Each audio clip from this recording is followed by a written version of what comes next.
কিরে মিনি, সেই কখন খেতে দিয়েছি, এখনো অবধি খেলি না? আর কখন খাবি বলতো? ভাত যে জুড়িয়ে ঠান্ডা হয়ে গেল। আমাকে আলু সিদ্ধ ভাত দিয়ে কেন খেতে দিচ্ছ মা?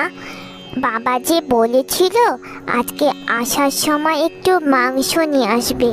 আজকে তো লুচি মাংস হওয়ার কথা ছিল। বাইরে মুষলধারে বৃষ্টি পড়ছে, আর তার সাথে বিদ্যুৎ চমকাচ্ছে। তোর বাবা যে শহরে গেছে, কে জানে আজ রাতে ভালোই ভালোই ফিরতে পারলে হয়। জানো মা, মাসিমণিদের বাড়িতে প্রায় দিনই ভালো ভালো খাবার হয়। মাংসের গন্ধ পাই খেলা করতে গেলে, কিন্তু মাসিমণি একটুও দেয় না। ঠিক আছে মিনি, আমাদেরও একদিন ভালো খাবার হবে। একদিন তোর পছন্দের লুচি মাংস রান্না হবে। এখন এটা দিয়েই খেয়ে নে মা আমার। ঠিক আছে মা, আমি এই আলু সিদ্ধ ভাতটাই খেয়ে নিচ্ছি।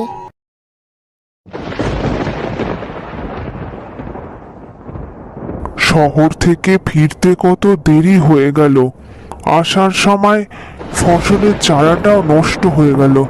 যাই, এখন একটু মিনতির বাড়িতে গিয়ে দেখি যদি কিছু খাবার দাবার পাওয়া যায় কিনা। মেয়েটার জন্য একটু মাংস এনে দেবো ভেবেছিলাম, সেটাও হলো না। মিনতি, মিনতি, বাড়িতে আছো? এ কি জামাই বাবু, এত রাতে? বলি মিনি কিছু বায়না করেছে নাকি? আমি কিন্তু কোনো খাবার দাবার কিছু দিতে পারবো না। না না মিনতি, ওভাবে বলো না। শহরে গেছিলাম, আসার সময় ভেবেছিলাম মেয়েটার জন্য একটু মাংস নিয়ে আসবো, কিন্তু আসার সময় দেখি দোকানপাট সব বন্ধ হয়ে গেছে।